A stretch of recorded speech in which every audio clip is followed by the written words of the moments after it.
Your voice sounds like a frog, my daughter-in-law sneered at me during my 70th birthday celebration.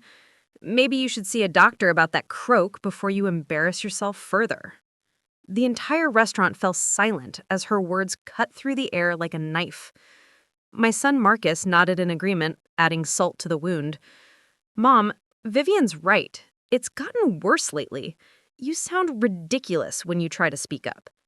Little did they know that my lawyer's voice would soon be doing all the croaking they needed to hear about the $4.8 million trust fund I'd been secretly managing for our family's future. Before we jump back in, tell us where you're tuning in from, and if this story touches you, make sure you're subscribed, because tomorrow I've saved something extra special for you. The birthday dinner at Chez Laurent was supposed to be a celebration. 70 years of life, 45 years of marriage to my late husband Theodore, and 38 years of watching my son grow into the man I thought I'd raised him to be. The private dining room gleamed with crystal glasses and fine china, fresh orchids adorning every table. The guest list included my closest friends from the country club, neighbors from our gated community, and, of course, Marcus and his wife Vivian. I should have known something was wrong when Vivian insisted on ordering for me. "The fish will be perfect for Eleanor," she announced to the waiter without even glancing in my direction. "She needs something soft that won't irritate her throat condition." The way she said throat condition made it sound like I was suffering from some terminal illness rather than the slight raspiness that had developed in my voice over the past few months. The evening had started pleasantly enough. My dear friend Charlotte had given a lovely toast about our decades of friendship, and my neighbor Dr. Peterson had shared amusing stories about Theodore's legendary golf game. But as the night progressed, I noticed Vivian's increasingly pointed comments about my voice, my age, and what she clearly saw as my declining capabilities. "Eleanor, darling," she said with false sweetness, loud enough for the entire table to hear, "perhaps you should let Marcus handle the thank you speech tonight. Your voice has been so strained lately, and we wouldn't want you to struggle in front of everyone." Her smile was perfectly practiced, the kind she'd perfected during her years as a pharmaceutical sales representative before marrying my son. I cleared my throat and attempted to speak, but she cut me off before I could form a complete sentence. "See what I mean? That croaking sound is getting worse. It's really quite concerning." She turned to address the table as if I weren't sitting right there. "We've been trying to convince her to see a specialist, but you know how stubborn the elderly can be about accepting help." The elderly, as if 70 was ancient, as if my slight voice change meant I was ready for a nursing home. I watched the faces around the table, seeing pity creep into their expressions. These were people who had respected me for decades, who had sought my advice on everything from investments to marriage troubles, and now they were looking at me like I was a fragile old woman who couldn't manage her own affairs. Marcus reached over and patted my hand in that condescending way one might comfort a confused child. "Mom, why don't you just relax and enjoy your party? Let Vivian and me handle the social interactions tonight." His tone was gentle but firm, the same voice he used when dealing with difficult clients at his marketing firm. That's when something inside me shifted. Not anger exactly, but a crystalline clarity about what was happening. Vivian had been orchestrating this evening, positioning herself as the caring daughter-in-law who was looking out for her husband's aging mother. She was systematically undermining my credibility, making me appear incompetent in front of my own friends and social circle. I attempted to speak again, to thank my guests for coming, but my voice did indeed come out rougher than usual. Perhaps it was the emotion of the moment, or maybe the dry air in the restaurant, but the words emerged with a gravelly quality that made Vivian's eyes light up with satisfaction. "Oh dear," she said with exaggerated concern. "That's exactly what we've been worried about. Eleanor, I think we really need to have a serious conversation about your health." She looked around the table meaningfully. "It's not just the voice. There have been other signs. Memory issues, confusion about finances, poor decision-making." I felt heat rising in my cheeks as murmurs of concern rippled through the room. My friend Charlotte frowned, clearly uncomfortable with the direction the conversation was taking.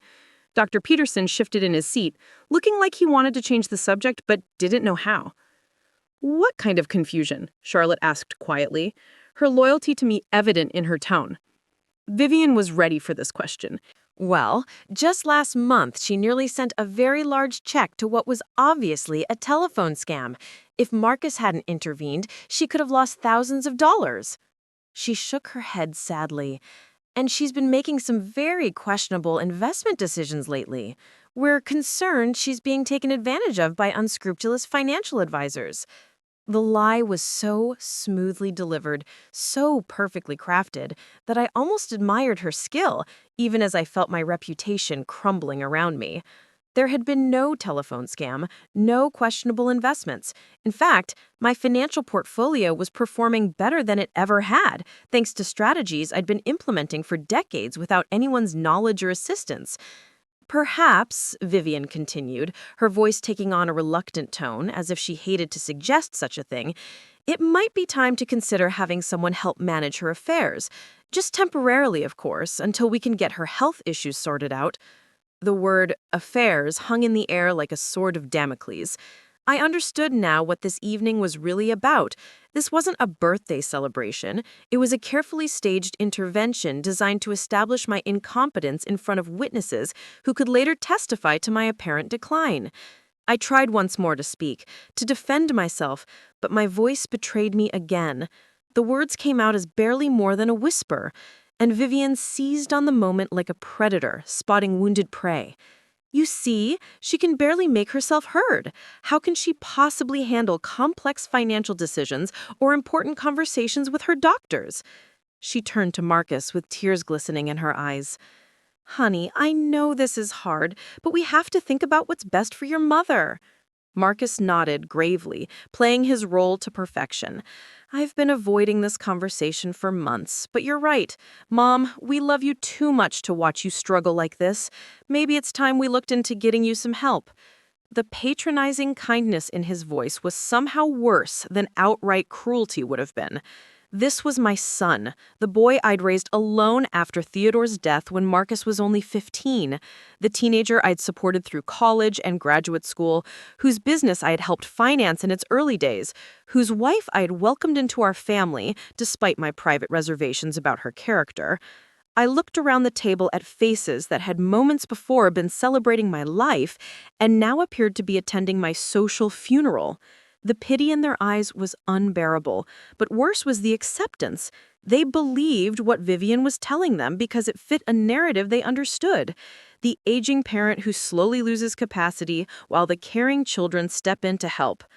Eleanor, Dr. Peterson said gently, if you are having some health concerns, you know I'd be happy to recommend some excellent specialists. There are treatments available for voice disorders, and early intervention is always best. Even he was buying into the fiction that my raspier voice was a symptom of some serious medical condition, rather than the natural result of 7 decades of living, speaking, laughing, and yes, occasionally raising my voice when necessary. I stood up slowly, feeling every eye in the room upon me. When I spoke, my voice was indeed hoarse, but my words were clear and deliberate. Thank you all for coming tonight. This has been very enlightening. Vivian smiled triumphantly, clearly interpreting my brief statement as evidence that I was too overwhelmed to handle the social demands of my own birthday party. See how tired she gets? This is exactly what we've been talking about. I walked to my purse, which I had left on the side table near the entrance to our private dining room. From it, I withdrew a business card that I placed carefully next to my water glass. It was cream-colored with simple black lettering. Jonathan Merrick, Attorney at Law, Estate Planning and Trust Administration. Vivian, dear, I said, my voice carrying better now that I had something concrete to focus on, since you seem so concerned about my financial management abilities, perhaps you'd be interested to know that Mr. Merrick will be calling you first thing Monday morning. The color drained from her face so quickly I thought she might faint. I don't understand. Why would your lawyer need to call me? I smiled, feeling a sense of calm settle over me for the first time all evening. Because you're about to learn exactly how well this old woman with the frog voice has been managing her affairs. And trust me, sweetheart, you're going to find the conversation very educational. The room fell completely silent, except for the soft jazz music playing from the restaurant's sound system. Marcus leaned forward, his confident expression beginning to crack around the edges. "Mom, what are you talking about? What lawyer?" "The same lawyer who's been helping me manage the trust fund I established 15 years ago, the one that's been quietly growing to ensure our family's financial security for generations to come." Preparing and narrating this story took us a lot of time. So if you are enjoying it, subscribe to our channel. It means a lot to us. Now, back to the story. I picked up my wine glass and took a deliberate sip, savoring both the excellent vintage and the stunned expressions around the table. Vivian's mouth opened and closed soundlessly, rather like a fish gasping for air. "What trust fund? Marcus never mentioned any trust fund." "That's because Marcus doesn't know about it. Neither do you. But you're about to learn everything, including who the beneficiaries are and under what conditions they can access the funds." I gathered my purse and light jacket, preparing to leave my own birthday party. "Mr. Merrick has some very interesting things to share about the documentation I've been maintaining regarding tonight's conversation and several others we've had recently." "Wait," Marcus called out as I moved toward the door. "Mom, you can't just leave like this. We need to talk about whatever you think you've discovered." I turned back to look at my son. This man who had just spent the evening allowing his wife to humiliate and undermine me in front of my closest friends. "Oh, darling, I haven't discovered anything. I've known everything all along.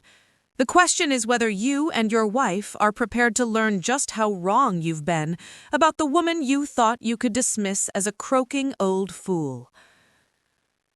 As I walked out of Chez Laurent and into the cool evening air, I heard the eruption of concerned voices behind me. By tomorrow, the entire social circle would be buzzing with speculation about what had just transpired. But tonight, I drove home to my estate in my practical but well-maintained sedan, already anticipating the phone calls that would start coming within hours.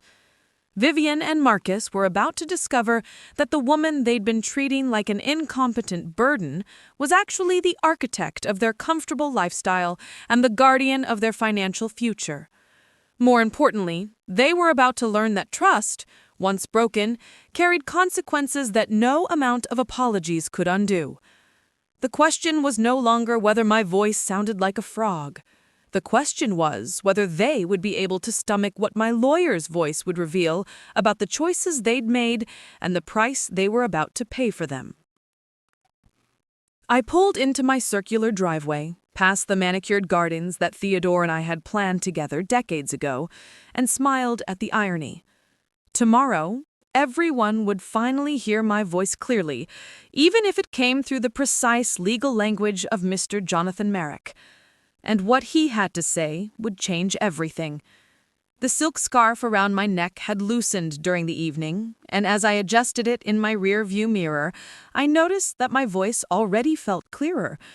Funny how speaking the truth had such a healing effect. By the time this was over, Vivian would understand exactly what it meant to croak under pressure, and my son would learn whether the man I'd raised him to be was still buried somewhere beneath the husband she'd shaped him into. The porch lights illuminated my front door as I approached, and I could already imagine the conversations that would take place in this house over the coming days.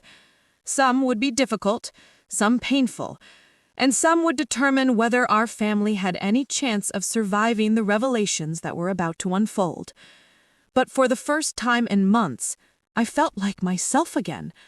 Not the declining elderly woman Vivian had been portraying, not the confused burden Marcus seemed to see, but Eleanor Catherine Thornfield, widow, mother, and steward of a family legacy that neither of them had ever bothered to understand.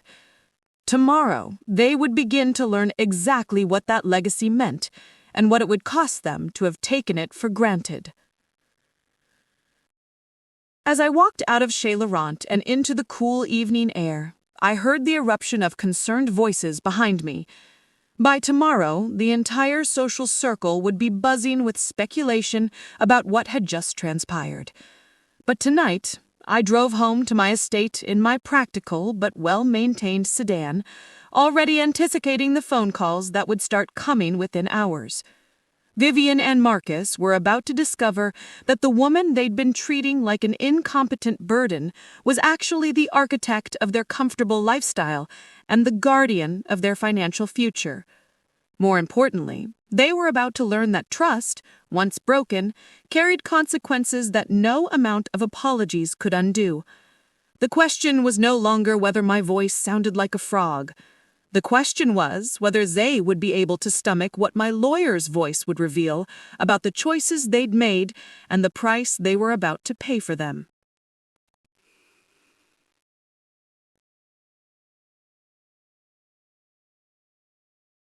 The first sign that my strategy was working came at exactly 8:15 the next morning, when my phone began ringing.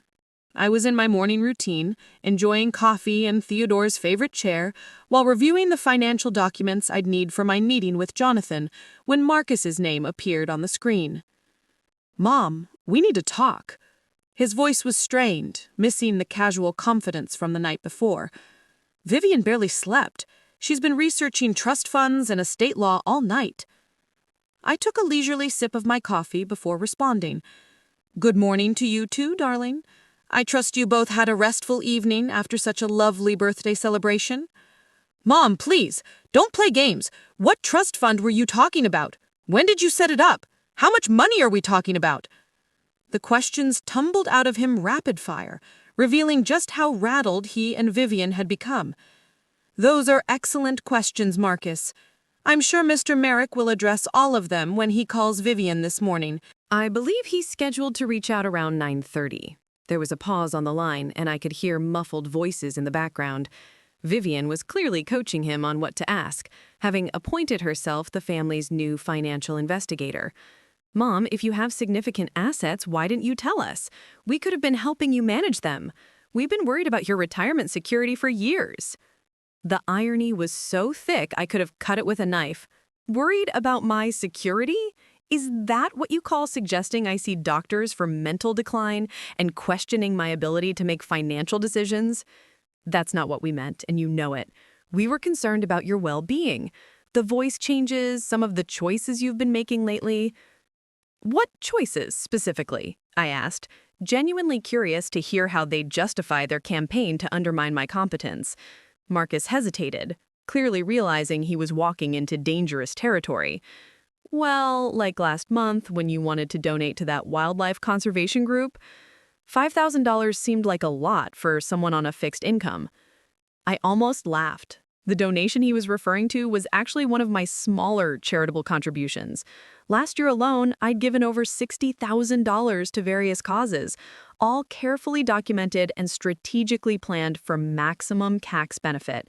But I'd made the mistake of mentioning this particular donation during a family dinner, and Vivian had immediately latched onto it as evidence of my declining judgment. "I see. So a modest donation to wildlife conservation was your evidence that I'm mentally incompetent?" "It wasn't just that," he said quickly. "It was the pattern, the voice changes, the secretive behavior, the way you've been avoiding family gatherings lately." The secretive behavior. That was rich.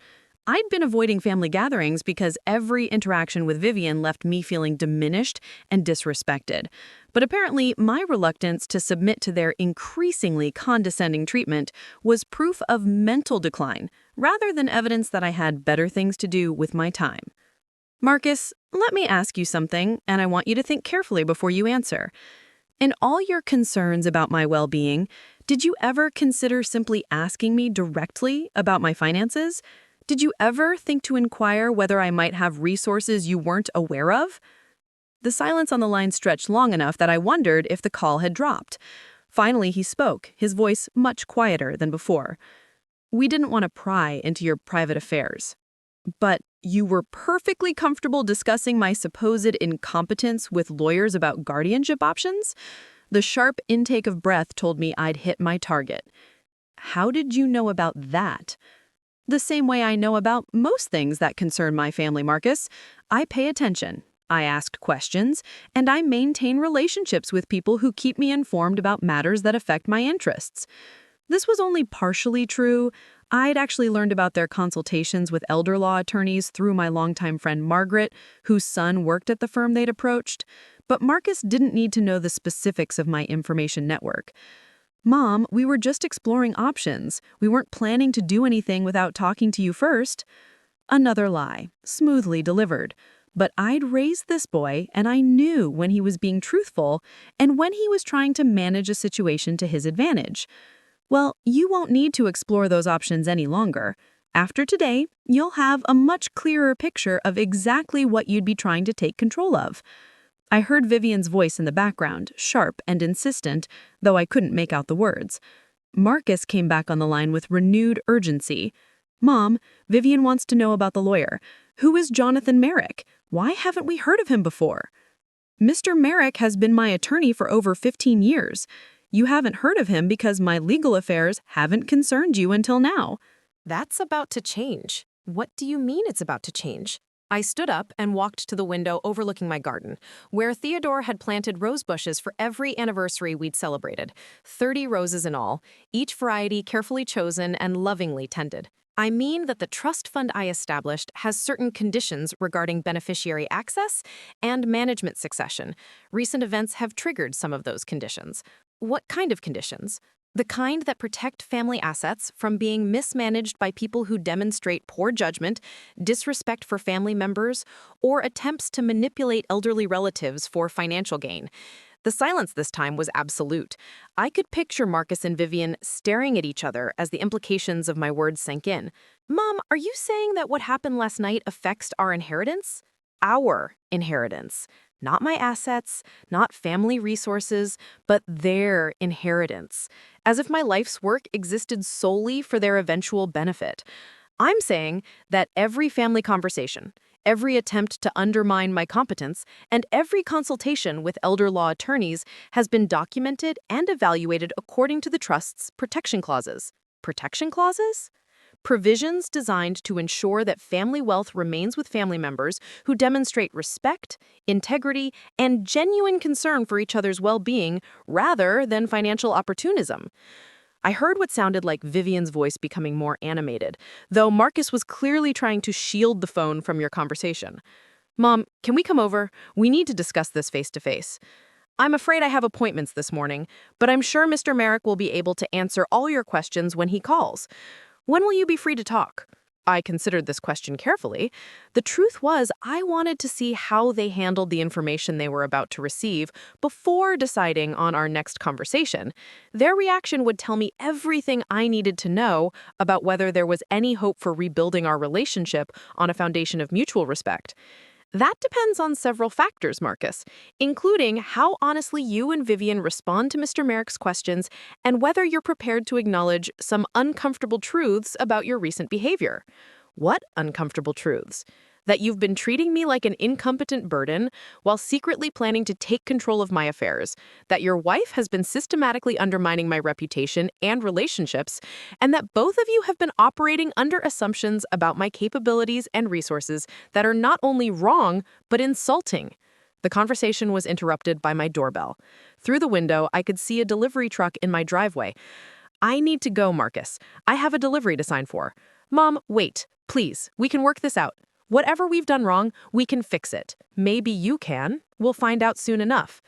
I ended the call and went to answer the door where a courier was waiting with a large envelope from Jonathan's office.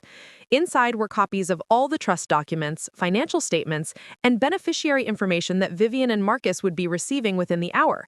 As I reviewed the paperwork, I was reminded of just how substantial the trust had become over the years. The initial $3 million Theodore and I had set aside had grown to $4.8 million through careful investment and management. The provisions we'd established were clear and comprehensive, protecting the assets from exactly the kind of manipulation and disrespect I'd been experiencing. My phone rang again, this time displaying a number I didn't recognize. When I answered, a crisp, professional voice introduced herself as Rebecca Chen from the law firm where Marcus and Vivian had been making inquiries about legal status and financial capacity. Mrs. Thornfield, I hope you don't mind my calling directly. I wanted to reach out regarding some inquiries your family members made about your legal status and financial capacity. I don't mind at all, Miss Chen. In fact, I've been expecting your call. I see. Well, I wanted you to know that after reviewing the information your son and daughter-in-law provided, our firm has decided not to pursue any guardianship proceedings. Furthermore, I felt it was important to inform you of the nature of their inquiries. This was an unexpected development, though not an unwelcome one. I appreciate your professional courtesy, Ms. Chen. Mrs. Thornfield, in my 15 years of practice, I've seen many families struggle with these issues, but I've also learned to recognize when adult children may be acting out of financial interest rather than genuine concern for a parent's well-being. And what led you to that conclusion in this case? Several factors. The lack of medical documentation supporting claims of mental decline, the focus on financial control rather than healthcare decisions, and frankly, the inconsistencies in their descriptions of your supposed incompetence versus your actual presentation during our phone conversation last week. I had spoken with Miss Chen the previous week when she'd called to verify some of the information Marcus and Vivian had provided. It had been a brief conversation, but apparently sufficient for her to assess my mental acuity. I appreciate your diligence, Ms. Chen. It's reassuring to know that professionals in your field take these matters seriously. We have to. Elder abuse often begins with exactly these kinds of attempts to establish incompetence. I wanted to make sure you were aware of what was being discussed and that you have resources available if you need them. After ending that call, I sat in Theodore's chair with my coffee and the trust documents, feeling a mixture of sadness and vindication. Sadness that my own family had stooped to these tactics, and vindication that my instincts about their motivations had been correct. At exactly 9:30, my phone rang with Jonathan's office number. I let it go to voicemail, knowing he was likely calling to confirm that he'd reached Vivian successfully. When I played the message a few minutes later, his familiar voice was tinged with what sounded like amusement. "Eleanor, I've just concluded a very interesting conversation with your daughter-in-law.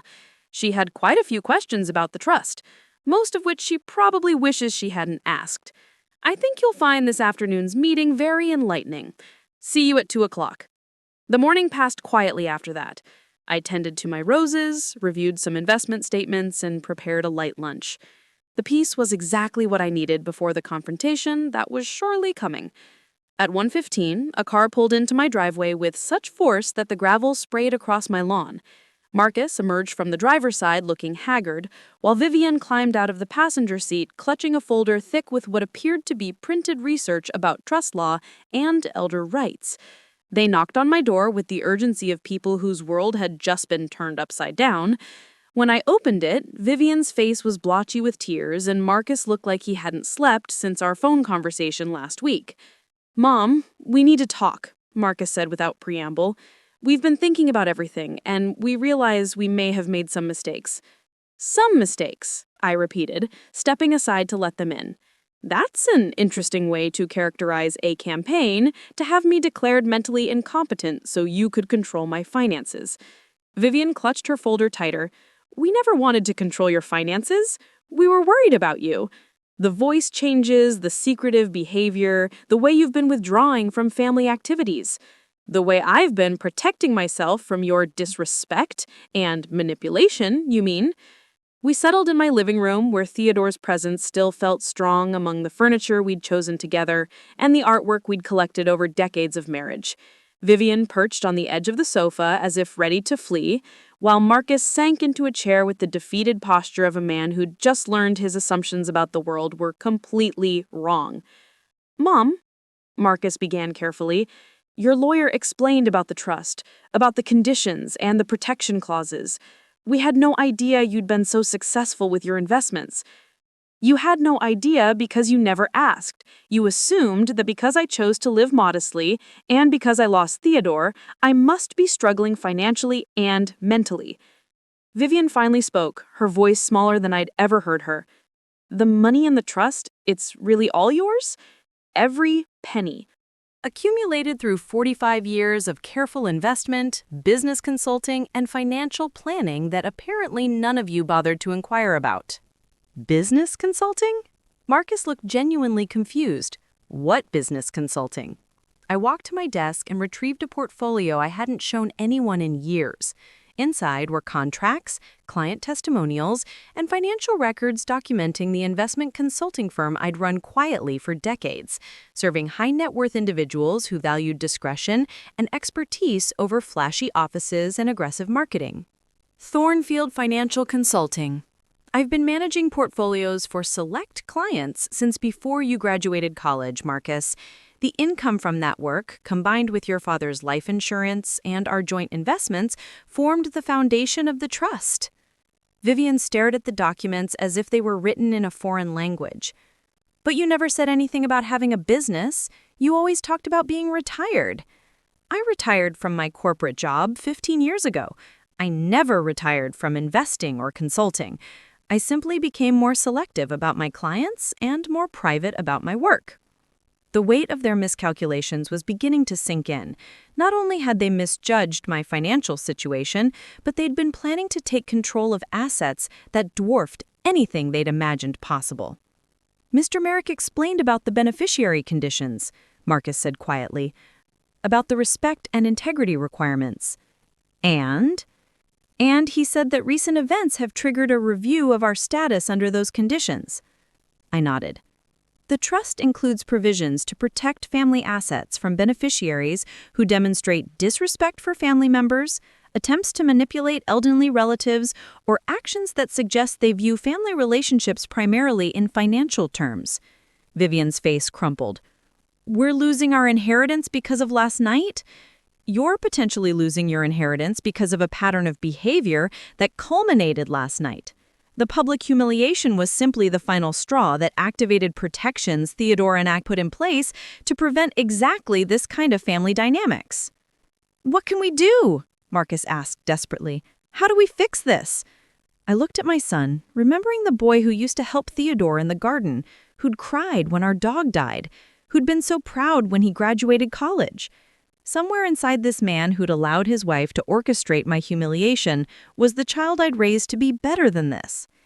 That depends on whether you're capable of genuine change or whether you're simply trying to manipulate your way back into my good graces to protect your financial interests. It's not about money, Vivian said quickly. I gave her a look that made her shrink back into the sofa cushions. Vivian, everything you've done has been about money. Your campaign to establish my incompetence, your research into guardianship law, and your attempts to undermine my relationships and credibility. All of it was designed to position yourself as the responsible party who should manage my affairs. We thought we were protecting you. You thought you were protecting your future inheritance from an elderly woman who might squander it through poor judgment or fall victim to scams. The fact that you now know the assets are far larger than you imagined doesn't change your underlying motivations. Marcus leaned forward, his face earnest. Mom, what do we need to do? How do we prove that we can change?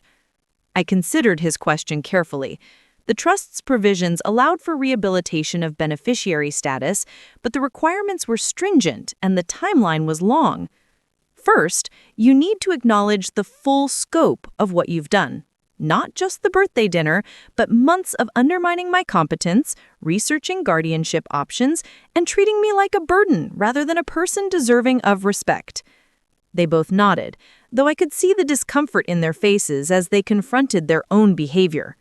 Second, you need to demonstrate sustained change over time, not just apologies or temporary good behavior, but fundamental shifts in how you view me and our relationship. How long? Vivian asked. The trust specifies a minimum 2-year observation period for beneficiaries whose status has been suspended due to concerning behavior.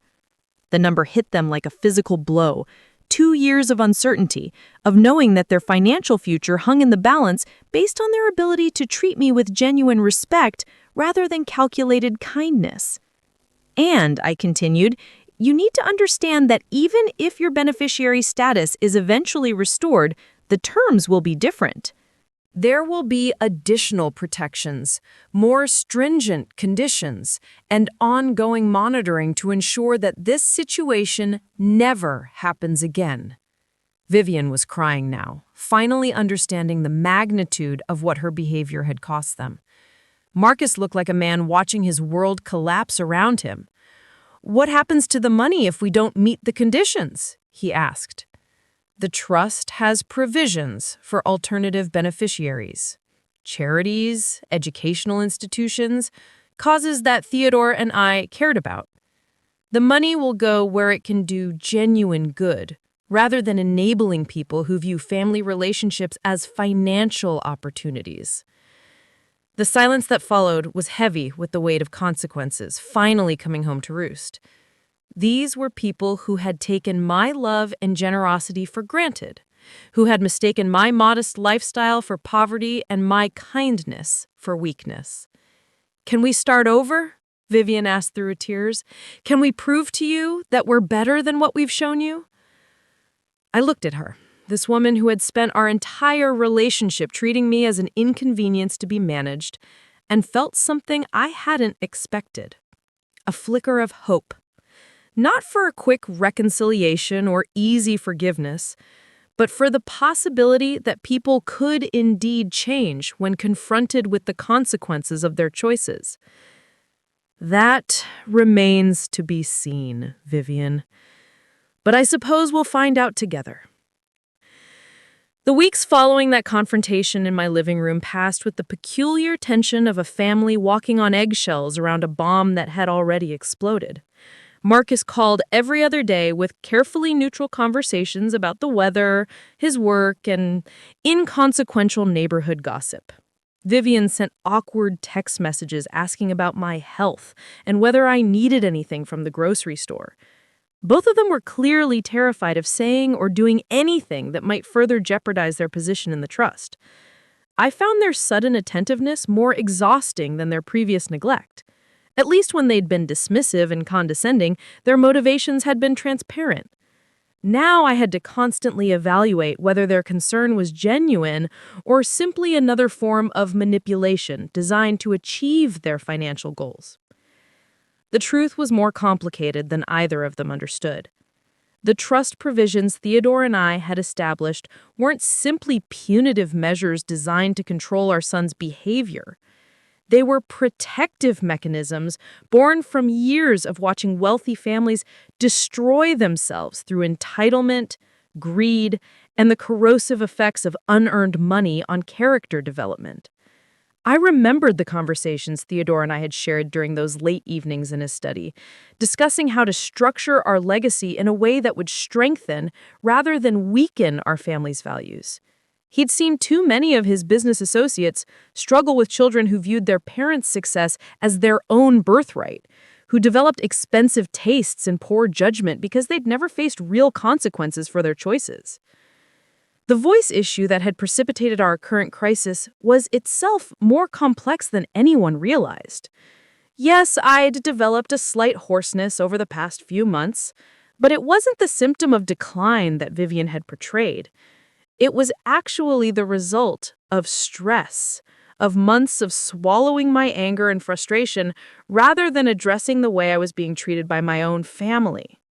Dr. Patricia Westfield, my longtime physician and one of Theodore's golf partners for 20 years, had examined me thoroughly after the birthday dinner incident. Her diagnosis was straightforward: vocal cord tension caused by chronic stress and the physical effort of restraining strong emotions during difficult family interactions. "Eleanor," she'd said during my appointment, "your voice problems aren't medical in the traditional sense. They're psychological. Your body is literally holding on to the words you haven't been able to say." The irony wasn't lost on me. Vivian had used my voice changes as evidence of mental decline, when in reality they were proof that I'd been too considerate of family harmony to speak my mind when I should have been defending myself. Patricia had prescribed vocal exercises and stress reduction techniques, but her most important recommendation was the simplest. Start saying what you really think, instead of protecting everyone else's feelings at the expense of your own well-being. That advice had been easier to accept than to implement. Decades of prioritizing family peace over personal truth had created habits that were difficult to break. But the trust fund revelation had forced a reckoning that was long overdue. The financial documents spread across my desk told a story that Marcus and Vivian were still struggling to comprehend. Thornfield Financial Consulting hadn't been a modest retirement hobby. It had been a sophisticated operation, serving clients with portfolios ranging from $5 to $50 million. My reputation in certain circles was built on discretion, innovative investment strategies, and an uncanny ability to identify opportunities that others overlooked. The client list read like a who's who of old money families who valued privacy above flashy returns. The Ashworth estate, whose railroad fortune I'd helped transition into renewable energy investments. The Morrison Family Trust, whose pharmaceutical wealth I'd diversified into biotechnology and medical research companies. The Pemberton Foundation, whose textile money I'd moved into sustainable fashion and technology ventures. Each relationship had been built on trust, expertise, and the kind of personal attention that large investment firms couldn't provide. My clients came to me because I understood their unique needs and could navigate the complex intersection of wealth preservation and family dynamics. The success of these relationships had generated consulting fees that averaged between $800,000 and $1.2 million annually for the past 15 years.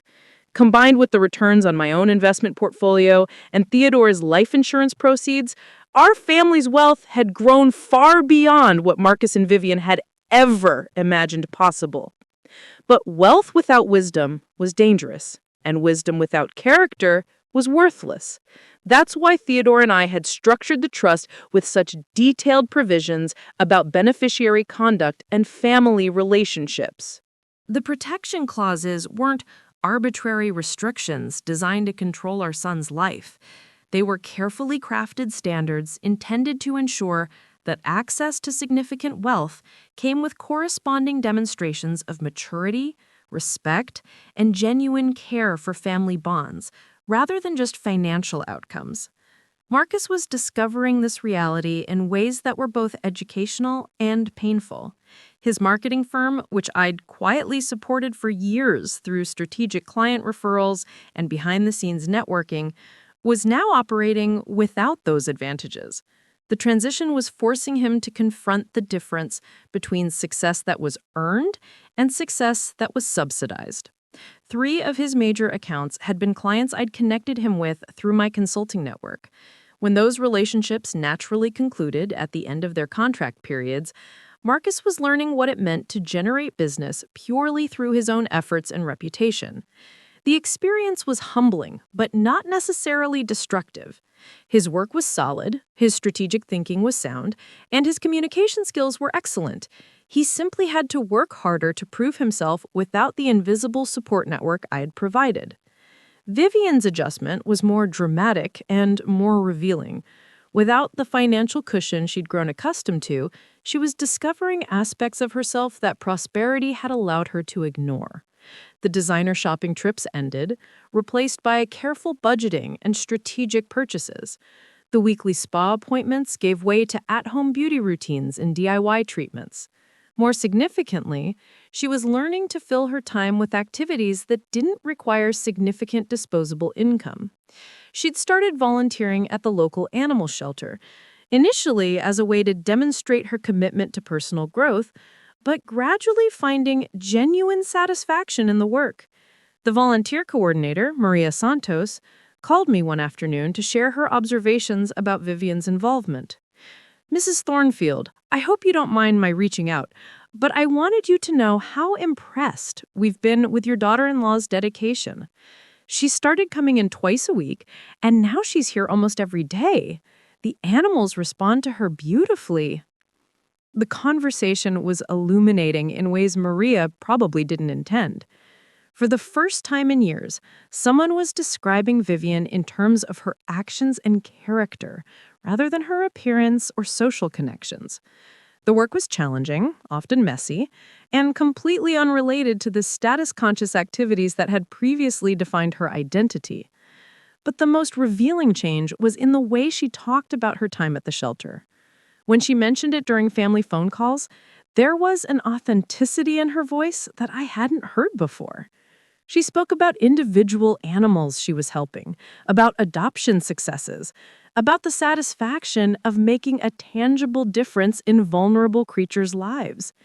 It was the first time I could remember Vivian discussing activities that weren't ultimately about her own gratification or social advancement. The work was meaningful because it served others, not because it enhanced her reputation or provided networking opportunities. Marcus was experiencing his own form of character development through the process of rebuilding his business relationships from scratch. The clients I'd referred to him had been sophisticated, demanding, and accustomed to exceptional service. Working with them had elevated his skills and expanded his strategic thinking in ways he was only now beginning to appreciate. Without those high-level accounts, he was working with smaller businesses and individual entrepreneurs who presented different challenges and required different approaches. The volume was higher, the individual fees were lower, and the work was more hands-on than the consulting relationships he'd grown comfortable with. But the experience was teaching him skills he'd never had to develop: prospecting for new business, competing for accounts on merit alone, and building trust with clients who had no pre-existing reason to believe in his capabilities. The process was rebuilding his confidence in ways that surprised both of us. Instead of the defeated man who'd sat in my living room learning about the trust provisions, Marcus was becoming someone who understood his own worth independent of family connections and inherited advantages. Our weekly coffee meetings, which had started as tense negotiations about trust requirements and family reconciliation, gradually evolved into genuine conversations about business, life, and the lessons we were all learning through this difficult period. "Mom," he said during one particularly honest discussion, "I'm starting to understand why you and Dad structured the trust the way you did. Not the punishment aspect, but the protection aspect." I stirred the coffee carefully, waiting for him to continue. "When I thought the family money was just a modest inheritance, it felt like something I'd eventually use to supplement my retirement or maybe help my kids with college. But knowing the real numbers, knowing what we could potentially lose or gain, it changes everything." "How so?" "It makes every decision feel loaded with implications. Every conversation with Vivian about spending, every choice about the business, every interaction with you. I keep wondering whether I'm being genuine or whether I'm unconsciously calculating what might affect our status in the trust." His honesty was both refreshing and concerning.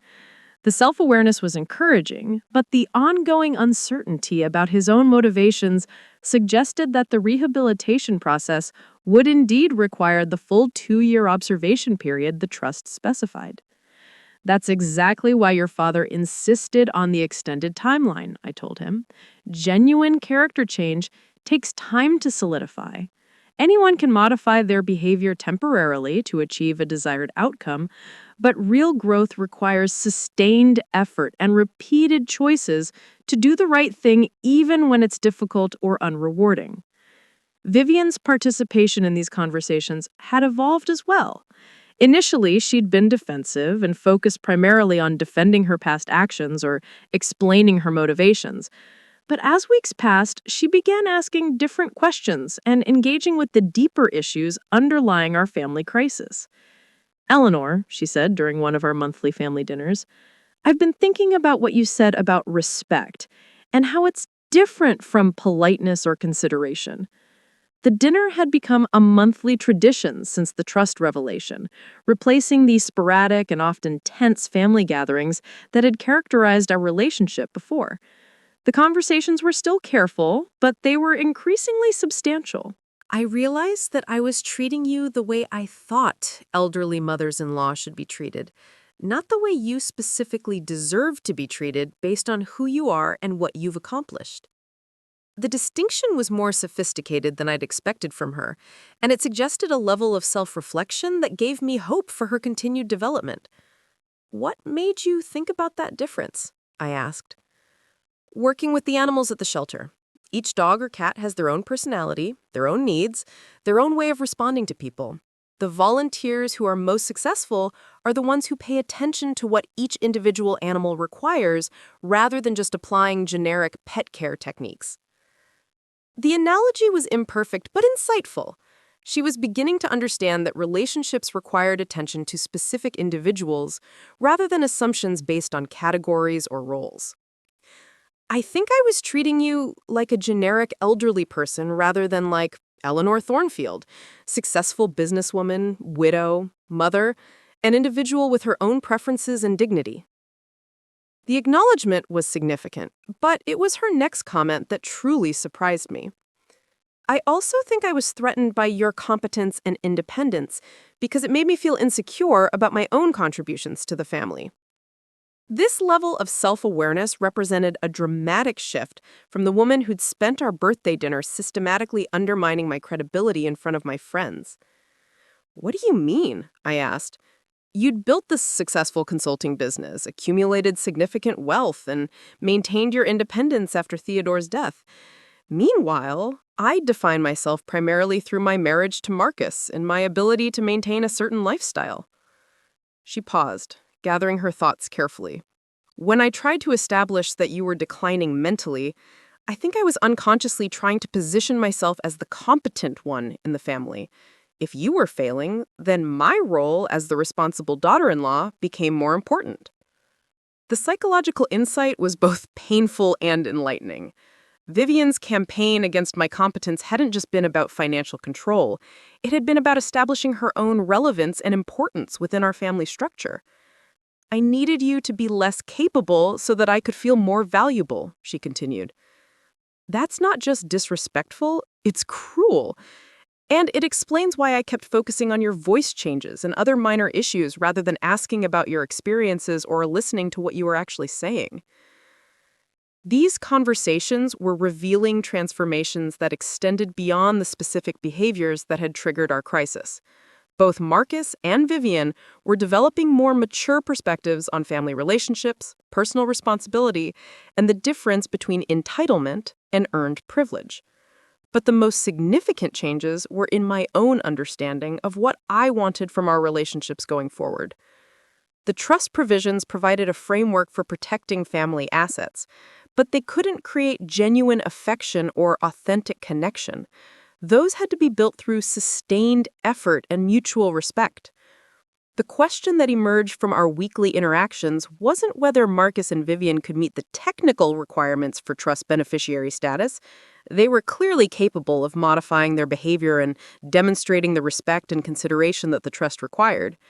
The deeper question was whether we could build relationships that were meaningful and satisfying, independent of financial considerations. Could we become a family who genuinely enjoyed each other's company, supported each other's goals, and valued each other's perspectives regardless of inheritance implications? That uncertainty was what made the 2-year observation period not just legally necessary, but psychologically essential. All of us needed time to discover who we could become together when the immediate crisis was behind us and the day-to-day work of rebuilding trust and affection could begin in earnest. The animal shelter volunteer work was teaching Vivian about commitment and service, but it was also revealing talents and interests she'd never explored. Her natural empathy, when directed toward creatures who couldn't provide social or financial benefits in return, was proving to be both genuine and substantial. Marcus's business rebuilding was demonstrating his resilience and competence, but it was also showing him the satisfaction that came from earning success through his own efforts rather than inherited advantages. My own journey was more subtle but equally important. For decades, I'd defined myself primarily as Theodore's wife and Marcus's mother. The financial consulting work had been fulfilling, but it had remained somewhat hidden to preserve family harmony and avoid the complications that came with being known as a wealthy woman. The forced revelation of my professional success and financial acumen was liberating in ways I hadn't anticipated. For the first time in years, I was being seen and respected for my actual accomplishments rather than tolerated as a well-meaning but declining elderly relative. The liberation was extending beyond family relationships. Word of my consulting expertise had spread through professional networks, and I was receiving inquiries from potential clients who were impressed by both my track record and my discretion in handling sensitive family financial situations. Dr. Patricia Westfield had been right about the therapeutic value of speaking my truth. As I became more direct about my expectations and more honest about my feelings, the vocal tension that had created my voice problems gradually disappeared. The hoarseness that Vivian had seized upon as evidence of decline had actually been the physical manifestation of suppressed frustration and unspoken anger. When I started saying what I really thought instead of protecting everyone else's comfort, my voice returned to its normal clarity and strength. The irony was delicious. The symptom that had been used to justify concerns about my mental capacity had been caused by my excessive consideration for others' feelings rather than any decline in my own cognitive abilities. But the most profound change was in my relationship with Theodore's memory. For the 5 years since his death, I'd been trying to preserve the life Leo built together by maintaining the family harmony he had valued so highly. I'd tolerated disrespect and manipulation because I thought that's what he would have wanted me to do. The trust provisions we'd created together told a different story. Theodore had anticipated exactly the kind of family dynamics we were experiencing, and he had insisted on protections that prioritized genuine relationships over artificial peace. Eleanor, he'd said during one of our planning sessions with Jonathan Merrick, family harmony that requires one person to accept mistreatment isn't harmony at all. It's just conflict avoidance that enables bad behavior. His words proved prophetic. The comfortable fiction that we'd been maintaining, where I absorbed disrespect and manipulation to preserve family relationships, had been gradually destroying the very connections it was supposed to protect. The forced honesty created by the trust revelation was painful, but it was also creating opportunities for authentic connection that hadn't existed before. When Marcus and Vivian stopped taking my love and financial support for granted, they began engaging with me as a person rather than just a role they expected me to fulfill. The rehabilitation process was teaching all of us that sustainable family relationships required ongoing effort, mutual respect, and genuine appreciation for each person's individual worth. The financial security provided by the trust could support those relationships, but it couldn't create them. Whether we succeeded in building something genuine and lasting remained to be seen. The 2-year observation period would test our commitment to change when the initial crisis had faded, and the daily work of maintaining respectful relationships became routine rather than urgent. But for the first time since Theodore's death, I felt optimistic about our family's future. Not because the problems had been easily solved, but because we were finally addressing them honestly and with appropriate consequences for failure to meet reasonable standards of conduct. The woman who'd been dismissed as a croaking old fool was emerging as someone whose voice carried real authority and whose opinions demanded genuine respect. The transformation wasn't just about money or power. It was about reclaiming my identity as a complete person worthy of consideration and care. Tomorrow would bring new challenges and new opportunities to demonstrate whether our changes were sustainable. But tonight, as I reviewed the trust documents and financial statements that represented decades of careful planning and hard work, I felt something I hadn't experienced in years: complete confidence in my own judgment and the strength to enforce the standards I deserved. The voice that had been dismissed as weak and declining was now speaking clearly about expectations, boundaries, and consequences. And for the first time in a long time, people were listening with the attention and respect that my words had always deserved. 18 months into the observation period, the first real test of our family's transformation came in the form of an emergency that none of us had anticipated. Marcus called me at 6 a.m, his voice tight with panic. "Mom, Vivian is in the hospital. There's been an accident." The drive to Mercy General took 20 minutes through empty morning streets, but it felt like hours. When I arrived at the emergency department, Marcus was pacing in the waiting room with the frantic energy of someone who had no idea how to process what was happening to his world. "What happened?" I asked, placing my hand on his arm to still his nervous movement. "Car accident. Someone ran a red light and hit her driver's side door. She's in surgery now." His voice cracked on the words. "The doctors say she has internal bleeding and possible spinal injuries. They won't know the extent of the damage until they get in there." The irony of the situation wasn't lost on me. For months, we'd been carefully navigating the artificial constraints of trust requirements and family rehabilitation, and now we were facing something that would test the genuine nature of our relationships in ways no legal document could anticipate. I settled into the uncomfortable waiting room chair next to my son and did what families do in moments of crisis. I waited. But as the hours stretched on, I began to notice things about Marcus's behavior that revealed how much he'd actually changed during our difficult year and a half together. He wasn't calling his office to reschedule meetings or checking his phone for urgent emails. His focus was entirely on Vivian's condition and what he could do to support her recovery. When the hospital's financial counselor approached us about insurance coverage and payment arrangements, Marcus's first question wasn't about cost, but about whether they were providing the best possible care. "Money isn't a concern," he told the woman firmly. "I want her to have whatever she needs, the best surgeons, private room, whatever will help her get better." The statement was revealing not because of its content, but because of how naturally it came from him. This wasn't Marcus trying to impress me with his values or demonstrate his worthiness for trust fund access. This was a man whose priorities had been clarified by the possibility of losing someone he loved. When Dr. Rodriguez emerged from surgery 6 hours later, her expression was cautiously optimistic. "The internal bleeding has been controlled, and we've stabilized the spinal injuries. She's going to need extensive physical therapy, and there may be some permanent limitations in her mobility, but she's going to recover." Marcus collapsed into his chair with relief so profound that I felt my own eyes filling with tears.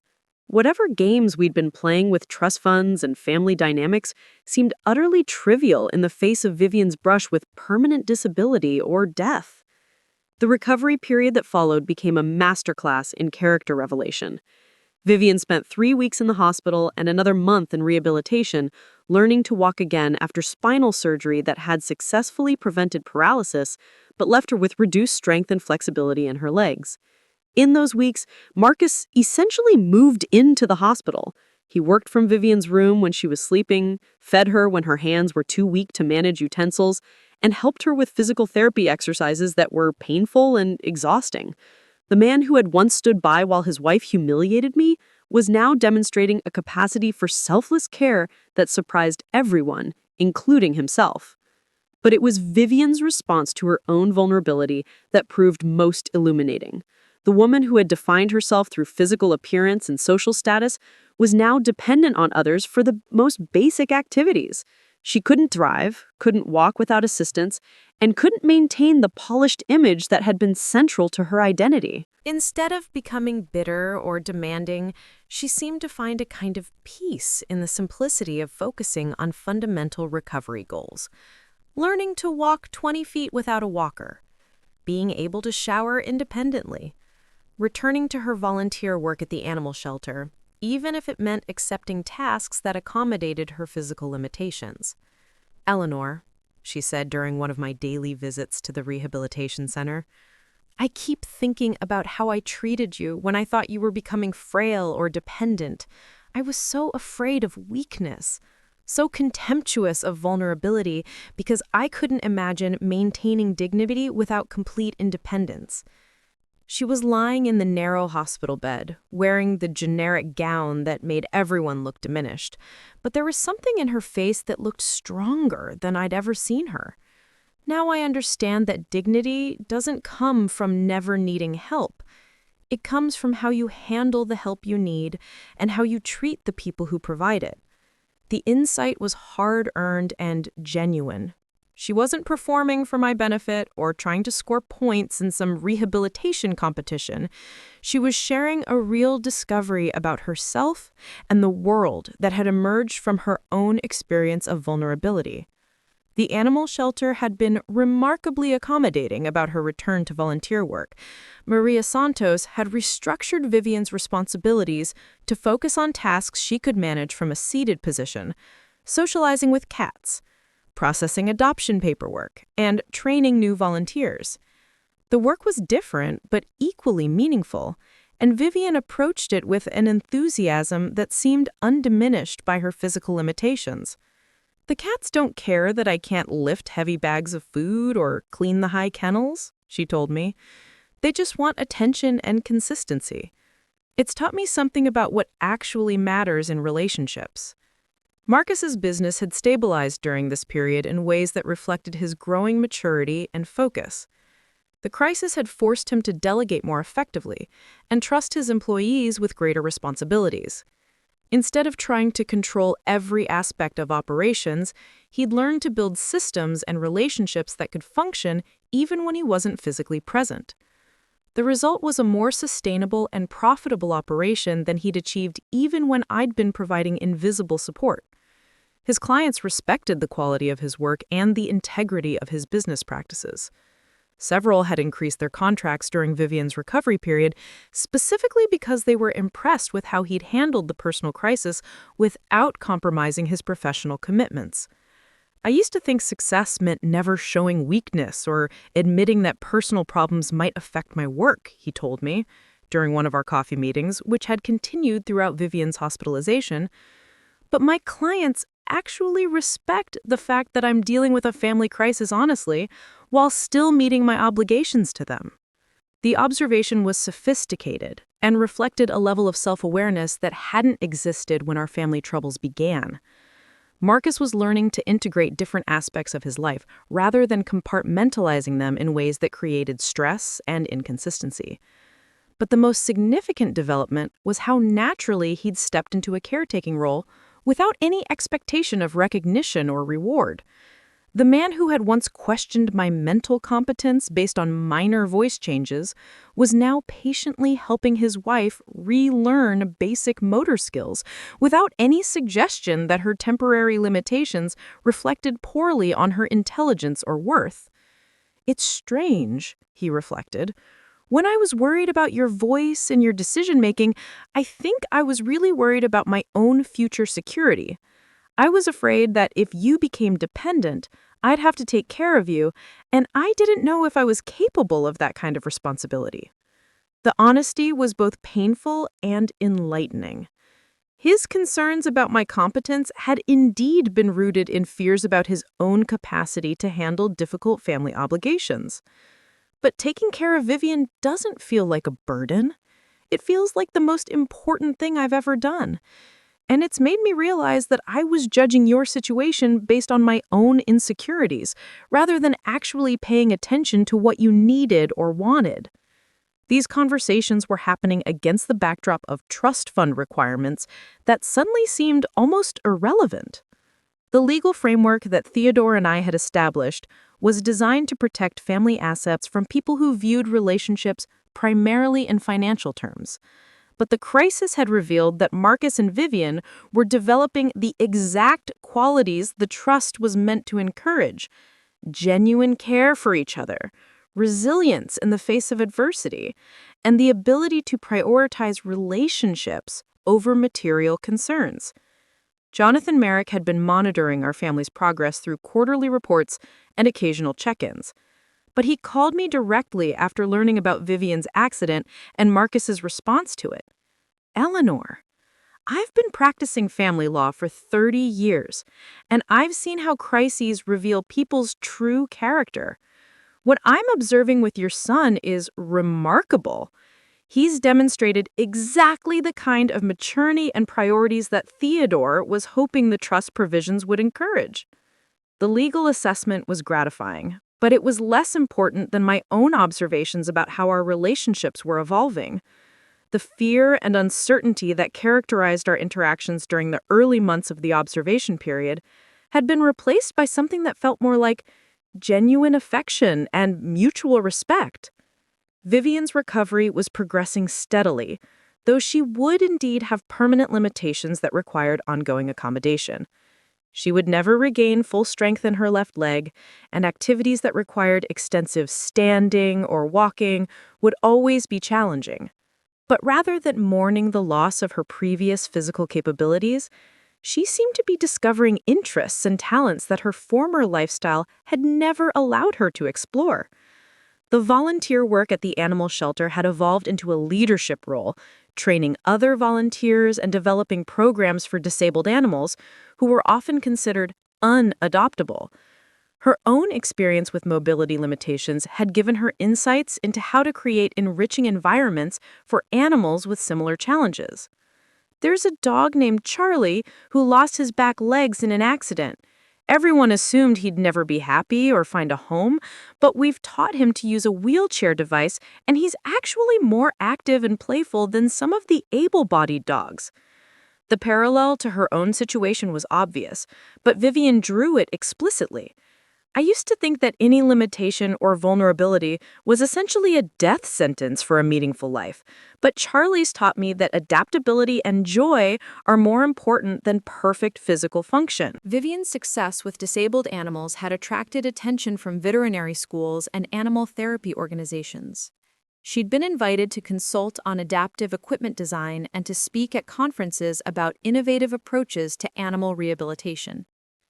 The speaking engagements were particularly significant because they required her to overcome both physical challenges and personal insecurities about her changed appearance and mobility. But the audiences were responding to her expertise and passion rather than evaluating her based on superficial characteristics. For the first time in my adult life, people are interested in what I know rather than how I look or who I'm married to, she reflected. It's terrifying and liberating at the same time. Marcus was experiencing his own form of professional evolution during this period. The crisis management skills he developed during Vivian's recovery had enhanced his reputation as a consultant who could help businesses navigate difficult transitions and unexpected challenges. Several clients had specifically requested his assistance with family business succession planning and crisis communication strategies, areas where his personal experience provided credibility that couldn't be taught in business school. I never expected that our family problems would actually improve my professional capabilities, he told me. But learning to handle conflict, manage emotions, and maintain priorities during a crisis has made me a better consultant for other people facing similar challenges. The insight reflected a sophisticated understanding of how personal growth and professional development intersected in ways that weren't always obvious or comfortable.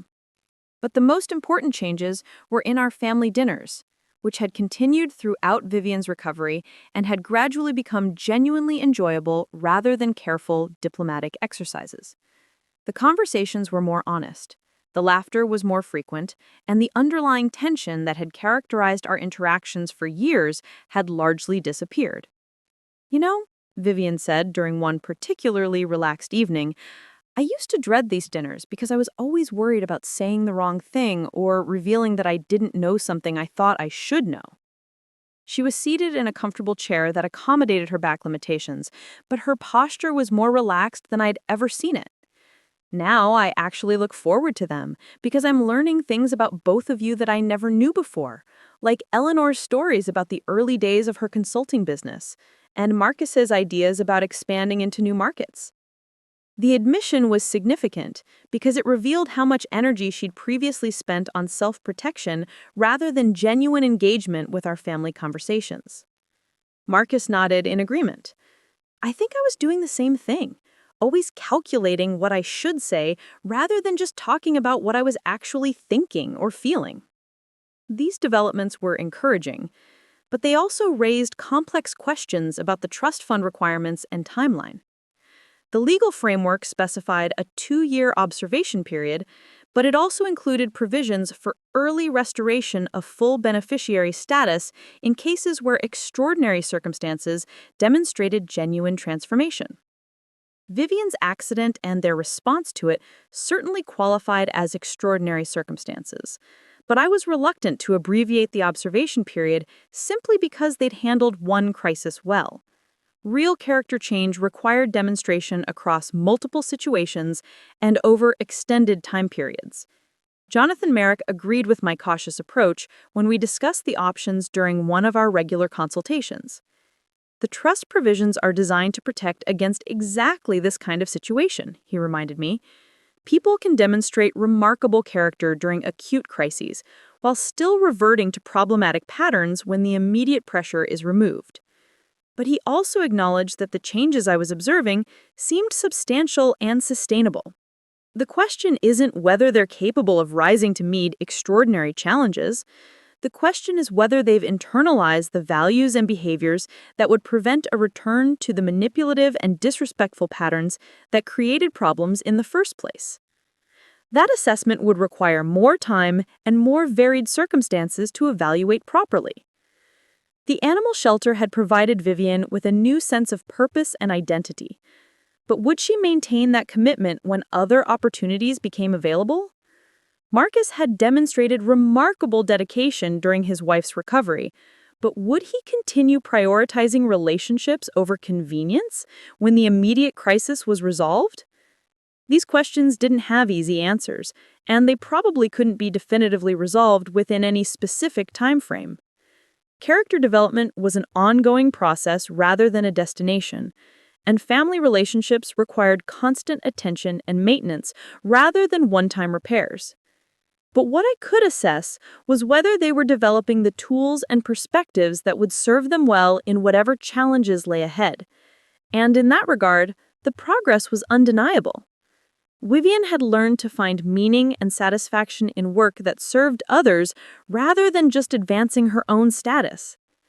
Marcus had developed the emotional intelligence and practical skills needed to balance competing demands without sacrificing important relationships. Both of them had discovered reserves of resilience and adaptability that they hadn't known they possessed. Most importantly, they were building a marriage based on mutual support and genuine partnership rather than shared financial goals and social aspirations. The crisis had stripped away many of the external markers they'd used to define their relationship, forcing them to discover what remained when those superficial elements were removed. What remained was stronger than any of us had expected. The rehabilitation process was teaching me things as well. For too many years, I'd protected Marcus and Vivian from the natural consequences of their choices because I'd wanted to preserve family harmony. But real harmony couldn't be built on a foundation of one person absorbing mistreatment to avoid conflict. The trust fund provisions had forced all of us to confront difficult truths about our relationships and our individual characters. The process had been painful, but it had also created opportunities for growth that wouldn't have existed if I'd continued enabling problematic behaviors in the name of family peace. Theodore had been right about the importance of protecting family assets from people who viewed relationships primarily as financial opportunities. But he'd also been right about something more fundamental. Love without standards wasn't really love at all, and generosity without expectations for reciprocal respect was ultimately destructive to everyone involved. The observation period would continue for another 6 months, but I was increasingly confident that when it ended, we would be a genuinely different family than we'd been when it began. Not perfect, certainly, and not without ongoing challenges, but honest, respectful, and committed to each other's well-being in ways that extended far beyond financial considerations. The woman's voice that had been dismissed as weak and declining was now speaking with an authority that commanded genuine attention and respect. More importantly, she was part of a family that had learned to listen to each other with the care and consideration that healthy relationships required. Whether that progress would prove sustainable remained to be seen, but the foundation we'd built seemed solid enough to support whatever tests lay ahead.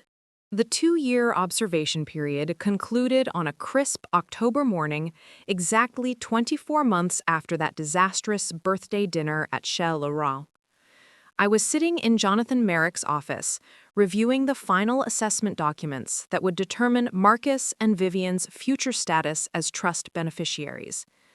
The leather-bound folder contained detailed reports from the private investigator I'd hired to monitor their behavior, financial records documenting their spending patterns and charitable contributions, and character references from employers, colleagues, and volunteer supervisors. Most importantly, it included my own written evaluation of the changes I'd observed in their attitudes and actions. "Eleanor," Jonathan said, settling back in his chair with the gravity of someone about to render a verdict that would affect multiple lives, In 30 years of administering family trusts, I've rarely seen such a comprehensive transformation in beneficiary behavior. He opened the folder and began reviewing the key findings. Marcus's business had not only survived without my hidden support, but had actually grown more profitable and stable than it had ever been when I was quietly pulling strings behind the scenes.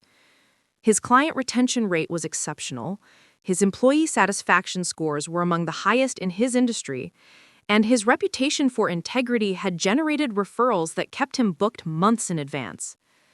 More significantly, the way he conducted business reflected the values that Theodore and I had hoped to instill. He'd turned down several lucrative contracts that would have required him to compromise ethical standards, even when his family's financial situation was still uncertain due to the trust restrictions. He'd implemented profit-sharing programs for his employees and had begun mentoring young entrepreneurs in his community without compensation. Vivian's transformation was equally remarkable, but followed a completely different trajectory. Her work with disabled animals had evolved into a consulting practice that generated substantial income while serving organizations across 3 states. She'd written a manual on adaptive care techniques that had become required reading in several veterinary programs, and her speaking engagements were booked solid for the following year. But the financial success was secondary to the personal growth she demonstrated.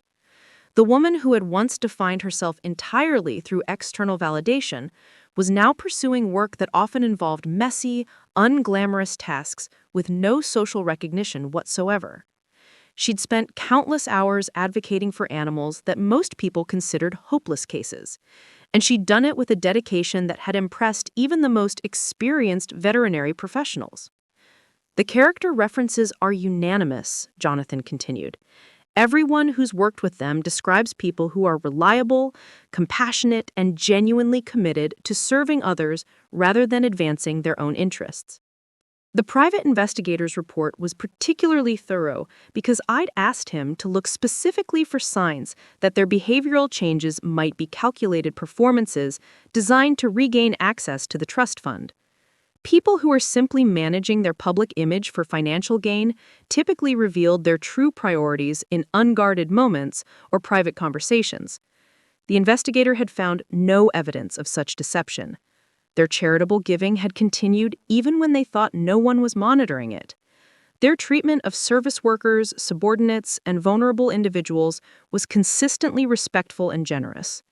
Most tellingly, their private conversations with each other, which the investigator had occasionally overheard in public settings, reflected the same values and priorities they demonstrated in their interactions with me. There's one incident that I think you'll find particularly illuminating, Jonathan said, turning to a specific page in the report. About 6 months ago, Marcus was approached by a potential client who wanted him to help structure a business deal that would have generated enormous fees, but involved what Marcus identified as potential fraud against elderly investors. The client had been persistent, eventually offering Marcus a fee that would have exceeded his total income for the previous year. According to the investigator's sources, Marcus had not only refused the engagement, but had reported the potential fraud to regulatory authorities, despite knowing that doing so would eliminate any possibility of future business from that client's extensive network. He made the decision without consulting Vivian or considering how the lost income might affect their family's financial situation, Jonathan noted. That suggests the ethical judgment has become internalized rather than calculated. Vivian's test had come in a different form. A wealthy family, whose disabled son she'd been working with, had offered her a substantial donation to her animal program, contingent on her agreeing to relocate closer to their estate and focus exclusively on their needs. The offer would have tripled her income and provided luxurious accommodations, but it would have meant abandoning the community programs she'd built and the relationships she'd developed with local organizations. She declined without hesitation, even though the decision meant continuing to work from the modest office space she'd rented and maintaining the rigorous travel schedule required to serve clients across multiple states.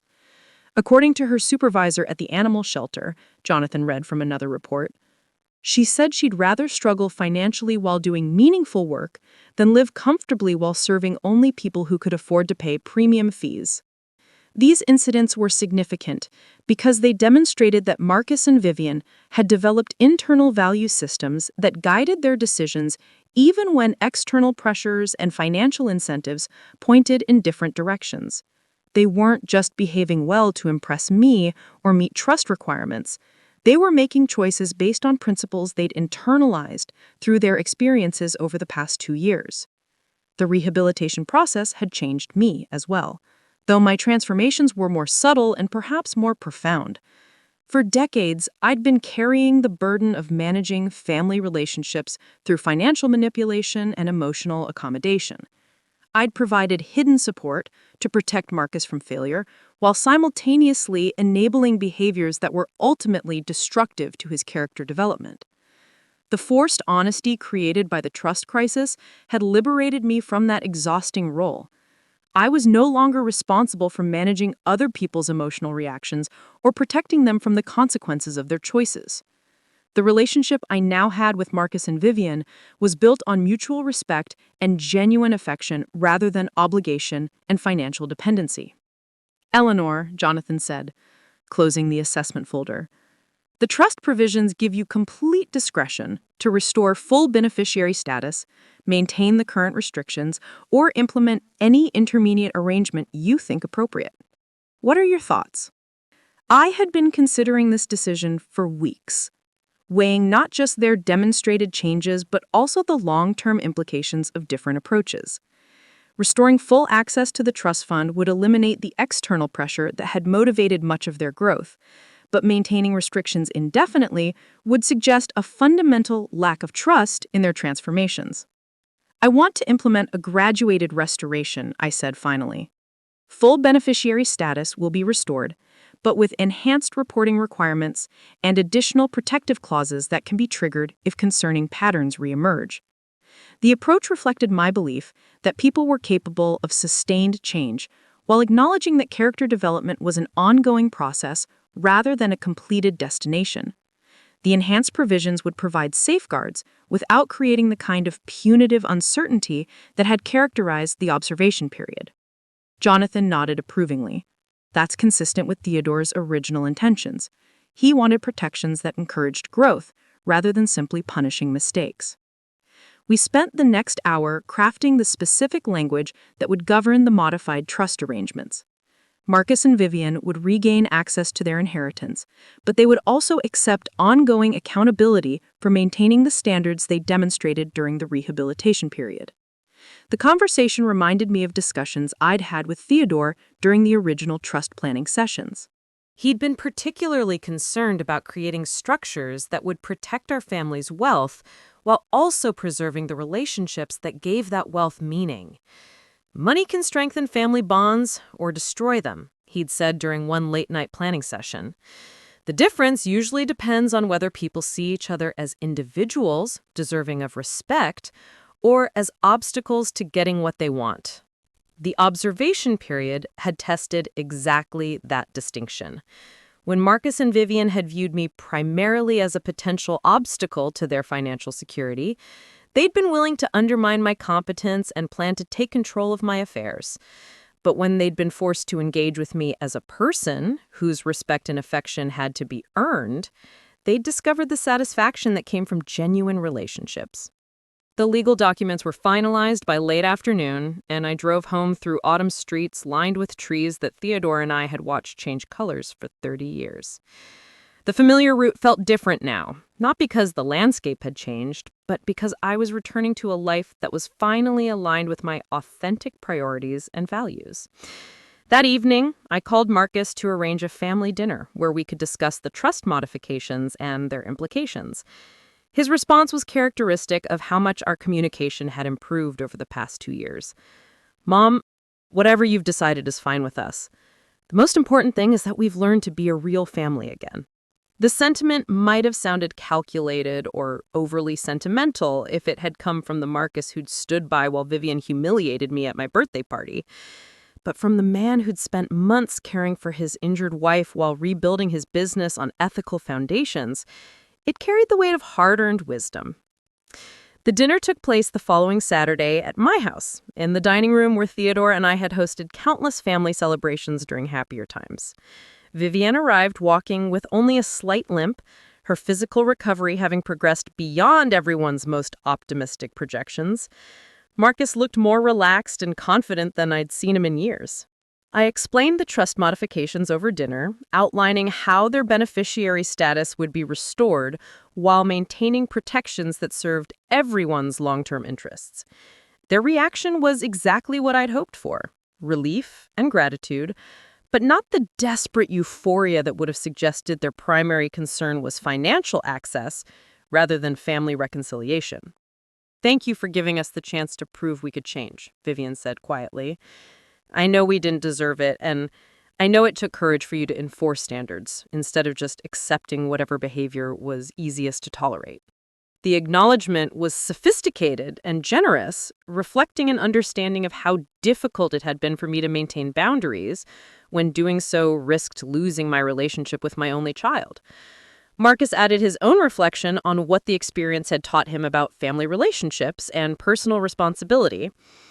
"I used to think that unconditional love meant accepting whatever behavior people offered without asking for anything better. But I understand now that real love sometimes requires setting standards and enforcing consequences." The conversation continued long after dinner, covering topics that ranged from their future plans to their perspectives on the lessons they'd learned during the rehabilitation period. But the most significant element was simply the ease with which we could now talk to each other. The careful diplomacy that had characterized our interactions during the early months of the observation period had been replaced by the comfortable honesty that marked genuine family relationships.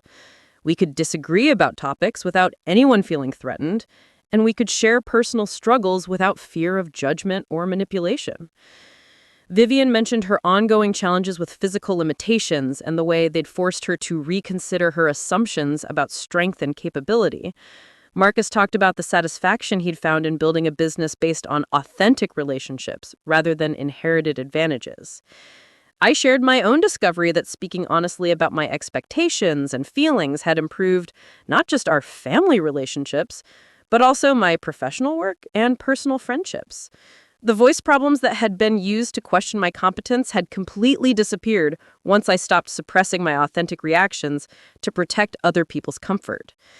As the evening drew to a close, I realized that we'd achieved something more valuable than the financial security the trust was designed to provide. We'd become people who genuinely enjoyed each other's company and who could be trusted to prioritize relationships over material advantages. The transformation hadn't been easy or quick, and it had required all of us to confront uncomfortable truths about our motivations and behaviors. But the result was a family foundation strong enough to support whatever challenges we might face in the future. Marcus and Vivian left that evening with copies of the modified trust documents, and with something more important: the knowledge that they'd earned their restored status through genuine change rather than temporary compliance with external requirements. As I cleaned up after dinner, I found myself thinking about Theodore and wishing he could see how his careful planning had ultimately protected not just our family's financial assets, but also the relationships that gave those assets meaning. The woman who had been dismissed as a croaking old fool had emerged as someone whose voice carried real authority and whose judgment commanded genuine respect. But more importantly, she was part of a family that had learned to listen to each other with the care and attention that healthy relationships required. The trust fund would continue to serve its protective function, but its greatest achievement had been teaching us all that real security came from not accumulated wealth, but from relationships built on genuine love, mutual respect, and shared commitment to something larger than individual gain. As I prepared for my role as grandmother to a child who would grow up knowing she was both blessed and responsible, I felt grateful for the difficult journey that had brought our family to this point. The voice that had been silenced by disrespect had found its strength through speaking truth, and the family that had nearly been destroyed by greed and manipulation had discovered the unbreakable foundation of authentic love. 5 years had passed from that pivotal birthday dinner. and I found myself standing in the nursery of Marcus and Vivian's home, holding my 3-year-old granddaughter Sophie while she chattered about the rescue kitten they had recently adopted. The room was painted in soft yellows and greens, decorated with handmade quilts that Vivian had learned to create during her physical therapy sessions when she'd needed quiet activities that could accommodate her healing hands. Sophie had Theodore's eyes and Marcus's stubborn chin, but her personality was entirely her own. She was fearless in the way that only small children could be, approaching new experiences with curiosity rather than caution. Watching her interact with the world reminded me daily of how much our family had changed and grown since those dark months when we'd nearly lost each other entirely. "Grandma Ellie," Sophie said, using the nickname she'd invented for me, "Mama says you used to help sick animals too, just like her." The question made me smile. Vivian had been teaching Sophie about different kinds of work that helped others, and apparently, my financial consulting had been translated into terms a 3-year-old could understand.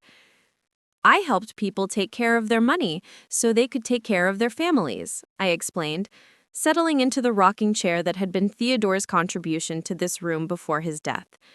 "Kind of like how your mama helps animals get better so they can find new families." Sophie nodded solemnly, processing this information with the seriousness that children brought to concepts they were just beginning to grasp. "And Papa Marcus helps people with their businesses?" "That's right. He helps them make good decisions and solve problems." The conversation was interrupted by Vivian calling from downstairs that dinner was ready. As Sophie scrambled down from my lap and raced toward the kitchen, I took a moment to appreciate how naturally these family interactions had become. There was no underlying tension, no careful calculation about what topics were safe to discuss, no walking on eggshells around potential financial implications. The dining room where we gathered for Sunday dinners had become a place where 3 generations could share honest conversations about everything from Sophie's latest adventures in preschool to Marcus's challenges with expanding his consulting practice, to Vivian's ongoing work developing adaptive equipment for disabled animals. Tonight's conversation centered around a decision that Marcus and Vivian were facing about whether to purchase the building where Marcus's firm was currently renting office space. The opportunity represented significant growth potential, but it would also require a substantial financial commitment and increased business risk. "The numbers make sense," Marcus explained, passing the salad bowl to Vivian, "but I keep second-guessing myself about whether we're being too aggressive with expansion." The fact that he was sharing this concern openly, asking for input without defensiveness or pride, demonstrated how much his approach to family relationships had matured. The Marcus who'd once allowed his wife to publicly humiliate me would never have admitted uncertainty or asked for advice that might reveal business vulnerabilities. Vivian added her own perspective on the decision. "We can afford the down payment without touching the trust fund, but the monthly obligations would be higher than what we're comfortable with if the business hit a slow period." Their financial discipline had been one of the most impressive aspects of their transformation. Despite having access to the trust fund, they'd continued living modestly and building their careers based on earned income rather than inherited wealth. The trust money remained largely untouched, growing steadily through the same conservative investment strategies that had served our family well for decades. "What does your gut tell you about the long-term demand for your services?" I asked Marcus, genuinely curious about his assessment rather than testing him in any way. "The market is strong, and I have more referrals than I can handle with current staffing, but I've learned to be cautious about confusing short-term success with permanent demand." The wisdom in his response reflected hard-earned lessons from the period when his business had struggled after losing my hidden support. He'd learned to build sustainable growth rather than chasing immediate opportunities that might compromise long-term stability. "Have you considered a gradual expansion approach?" Vivian suggested. "Maybe lease-to-own arrangements or shared space with compatible businesses?" The conversation continued for another hour, with all of us contributing ideas and perspectives without anyone feeling obligated to defer to others or avoid expressing disagreement. Sophie listened from her booster seat, occasionally asking questions that revealed how much she was absorbing about problem solving and family decision making. These dinners had become laboratories for teaching Sophie about the values that would guide her own life choices. She was learning that families work together to solve problems, that financial decisions required careful thought and planning, and that success came through service to others rather than personal advancement alone. After dinner, while Marcus and Vivian cleaned up, I read to Sophie from one of the picture books about animals that had become her current obsession. The book featured a story about a young elephant who learned to help other animals in the jungle, and Sophie insisted that I explain how each character was being helpful. "Like Mama with the hurt animals?" she asked when I described how the elephant helped a bird with a broken wing. "Exactly like Mama, and like how Papa helps people with their work problems, and how Grandma Ellie helped families take care of their money." The parallel wasn't accidental. Marcus and Vivian had been intentional about helping Sophie understand that our family's wealth came with responsibilities to serve others and contribute to the community. They were raising her to see financial resources as tools for creating positive impact rather than simply personal comfort. This approach was being reinforced through Sophie's daily experiences. The family's charitable giving was visible and discussed openly. Sophie knew that a portion of their income went to support the animal shelter where Vivian volunteered, that they contributed to scholarships for students who wanted to study business, and that they supported various community organizations that helped families in need. "When I grow up, I want to help animals, like Mama," Sophie announced as I closed the book. "That would be wonderful," I told her. "But you might also discover other ways to help people as you learn more about the world." The conversation reminded me of similar discussions I'd had with Marcus when he was young, before financial pressures and adult responsibilities had complicated his understanding of what it meant to live a meaningful life. Sophie was growing up with a clearer foundation about the relationship between privilege and responsibility than her father had received. Later that evening, after Sophie had been tucked into bed, I sat with Marcus and Vivian in their living room discussing the office building purchase and other business decisions they were considering. But the conversation gradually shifted to more personal topics, including their thoughts about having more children and their plans for Sophie's education. "We've been talking about adding a sibling for Sophie," Vivian said, curled up next to Marcus on the couch that showed comfortable wear from daily family life. "But we want to make sure we can provide the same level of attention and opportunities for multiple children." The consideration was thoughtful and responsible, reflecting their commitment to intentional parenting rather than simply expanding their family based on emotional desires. Marcus added his perspective on the timing considerations. "My business is stable enough that I could take time off when needed, and Vivian's consulting work gives her flexibility. But we want to be realistic about the demands of raising children who understand both their advantages and their obligations." The comment revealed how seriously they were taking their role as stewards of the family legacy. They understood that each child they raised would eventually inherit not just financial resources, but also the responsibility to maintain the values and standards that those resources represented. "Sophie seems to be developing a strong foundation," I observed. "She's naturally empathetic, she asks good questions, and she's already learning to think about how her actions affect others." The assessment was genuine. Sophie was indeed showing signs of the character traits that would serve her well as she grew into her role within our family structure. But more importantly, she was being raised by parents who had learned through their own struggles what it meant to earn respect and maintain relationships based on mutual care rather than financial dependency. Vivian reflected on some of the parenting challenges they were navigating. "Sometimes I worry that we're not giving her enough exposure to economic diversity. Most of her friends come from families with similar financial situations, and I don't want her to grow up with unrealistic assumptions about how most people live."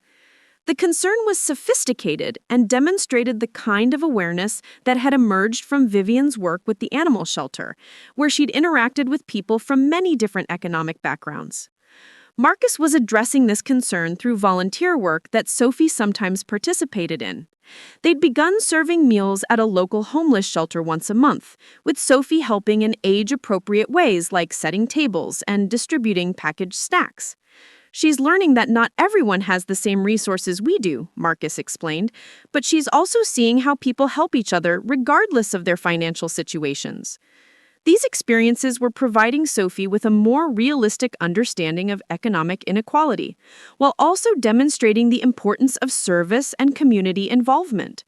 The conversation eventually turned to their long-term plans for managing the trust fund and preparing Sophie for her eventual inheritance. This was a topic that Theodore and I had discussed extensively, but which had taken on new urgency as we watched our granddaughter grow and develop.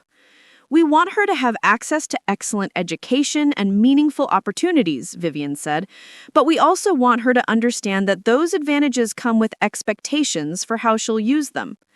The balance was delicate and required ongoing attention. Too much emphasis on obligation could create guilt and resentment, while too little emphasis on responsibility could produce entitlement and poor judgment. I think the key is helping her discover her own passions and talents, while also teaching her about the impact she can have through those abilities, I suggested. The trust provisions are designed to support people who are serving others regardless of the specific form that service takes. Marcus nodded in agreement. We want her to feel free to choose her own path, whether that's veterinary medicine like Vivian is exploring, business consulting like my work, financial management like what you do, or something completely different. The flexibility was important because it would allow Sophie to develop authentic interests rather than feeling pressured to conform to predetermined expectations about how she should use her inheritance. As the evening drew to a close, I reflected on how dramatically our family dynamics had changed since that disastrous birthday dinner 5 years earlier. The relationships that had nearly been destroyed by greed and manipulation had been rebuilt on foundations of genuine respect and mutual care. The trust fund that had been designed to protect our family's wealth ultimately protected something more valuable: the bonds that connected us across generations and the values that would guide our choices long after the money itself became irrelevant. Marcus and Vivian had not only met the technical requirements for beneficiary status, but had exceeded them by becoming people whose character would have made Theodore proud and whose choices would serve Sophie well as examples of how to live with both privilege and purpose. The voice that had been dismissed as the croaking of a declining old woman had spoken truths that ultimately strengthened every aspect of our family life. But more importantly, that voice had taught all of us to listen more carefully to each other and to speak with greater honesty about what we needed and expected from our relationships. As I drove home through the quiet streets of our neighborhood, past houses where other families were navigating their own challenges and celebrations, I felt grateful for the difficult journey that had brought us to this point of stability and mutual respect. The trust fund would continue to grow and serve future generations, but its most important legacy would be the precedent it had established for maintaining family standards while preserving the possibility of growth, forgiveness, and redemption. Sophie would inherit not just financial resources, but also a family culture that valued authenticity over appearance, service over self-advancement, and genuine relationships over convenient arrangements. Those were gifts that no amount of money could purchase and no legal document could guarantee. The little girl who called me Grandma Ellie would grow up knowing that her family's wealth came with both opportunities and obligations. But she would also know that she was loved for who she was, rather than what she might eventually inherit. Tomorrow would bring new challenges and new opportunities to demonstrate whether our family's transformation was truly sustainable. But tonight, as I settled into my own quiet house, surrounded by memories of Theodore and plans for Sophie's future, I felt confident that we had built something strong enough to withstand whatever tests lay ahead. The voice that had been dismissed as the croaking of a declining old woman had found her strength through speaking truth, and the family that had nearly been destroyed by greed had discovered the unbreakable foundation of authentic love. Up next, you've got 2 more standout stories right on your screen. If this one hit the mark, you won't want to pass these up. Just click and check them out.